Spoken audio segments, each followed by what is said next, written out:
दोस्तों, आप देख रहे हैं बाबा दर्शन न्यूज। बाबा दर्शन न्यूज से मैं इनामुल्ला खान।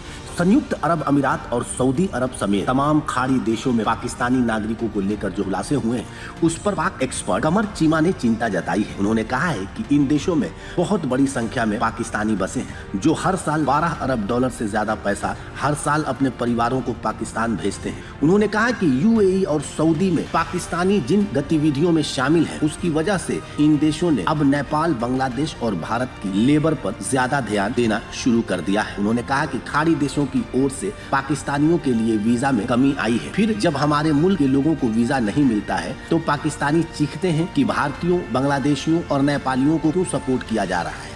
उन्होंने कहा, पाकिस्तानी कहते हैं कि ये मुल्की हमारे मुसलमान भाई हैं, फिर भी हमारी नहीं सुन रहे हैं। मुसलमान भाई होने का ये मतलब नहीं है ना कि आप उनकी जिंदगी में मुश्किलें पैदा कर दें और जिंदगी हराम कर दें। कमर चीमा ने कहा, सवाल ये है कि गल्फ कॉपरेशन काउंसिल GCC के जितने भी देश हैं, ये पाकिस्तान से पहले कश्मीर के मुद्दे को बड़ा उठाते रहे, फिर ये हमारी फाइनेंशियल जरूरतें पूरा करते रहे और पाकिस्तानियों को नौकरियां दी। इसलिए 12 अरब डॉलर से ज्यादा पैसा वहाँ रह रहे पाकिस्तानी यहाँ अपने परिवारों को भेज रहे हैं। अगर इतना पैसा ना आए तो पाकिस्तानियों का पता चल जाना है। एक्सपर्ट कमर चीमा ने आगे बताया कि हर साल पाकिस्तान से 80 लाख लोग बाहर जाते हैं, जिनमें से सिर्फ 2-3 लाख ही वापस आते हैं। 96% लोग खाड़ी देशों में जाते हैं, क्योंकि यूरोप वगैरह पाकिस्तानियों को वीजा ही नहीं देते हैं। उन्होंने कहा कि यूएई में पाकिस्तानियों का कोटा 1.6 मिलियन से 1.8 मिलियन हो गया है। अब होता यह है कि पाकिस्तानी जब मलेशिया और दुनिया में कहीं भी जाते हैं तो स्लिप हो जाते हैं। उन्होंने कहा, इराक में 50,000 पाकिस्तानी स्लिप हो गए हैं। ये क्या है? क्या ये मार्ली डिजेनरेशंस है?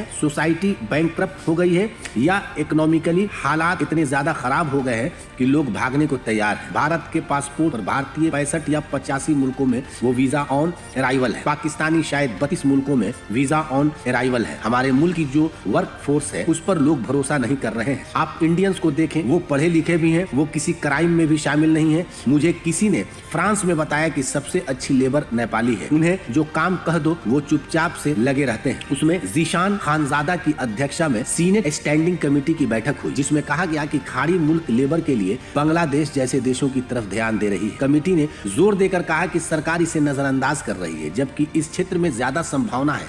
इस पर मिनिस्ट्री ऑफ ओवरसीज पाकिस्तानी और ह्यूमन रिसोर्स डेवलपमेंट के सेक्रेटरी डॉक्टर अरशद महमूद ने गल्फ देशों में पाकिस्तानियों की स्थिति की जानकारी दी। उन्होंने कहा कि यूएई में 50% आपराधिक घटनाओं में पाकिस्तानी शामिल होते हैं। उन्होंने कहा कि हाल ही में यूएई पाकिस्तानी के व्यवहार को लेकर भी चिंता व्यक्त कर चुका है, जिनमें महिलाओं की इजाजत के बगैर उनकी वीडियो बनाने जैसी हरकतें शामिल हैं। उन्होंने यह भी बताया कि मॉडर्नाइजेशन और एडवांस टेक्नोलॉजी के दौर में गल्फ देशों का ध्यान अनस्किल्ड पाकिस्तानियों से हटकर दूसरे देशों की ओर बढ़ा है। सीनेट कमेटी ने पिछले साल सितंबर में यह भी बताया था कि इराक और सऊदी अरब में कई पाकिस्तानी भिखारी हैं जो धार्मिक यात्रा के लिए यहाँ गए। उन्होंने कहा कि इनमें से ज्यादातर उम्रा के लिए सऊदी गए और फिर भीख मांगने जैसी गतिविधियों में शामिल हो गए। सऊदी प्रशासन का कहना है कि वहां के भिखारियों में से 90% पाकिस्तानी हैं। अगर आप इस वीडियो को फेसबुक पर देख रहे हैं तो फेसबुक पेज को लाइक कीजिए और वीडियो को शेयर कीजिए। अगर आप इस वीडियो को YouTube पर देख रहे हैं तो YouTube चैनल को सब्सक्राइब कीजिए और घंटी के आइकॉन को दबाइए।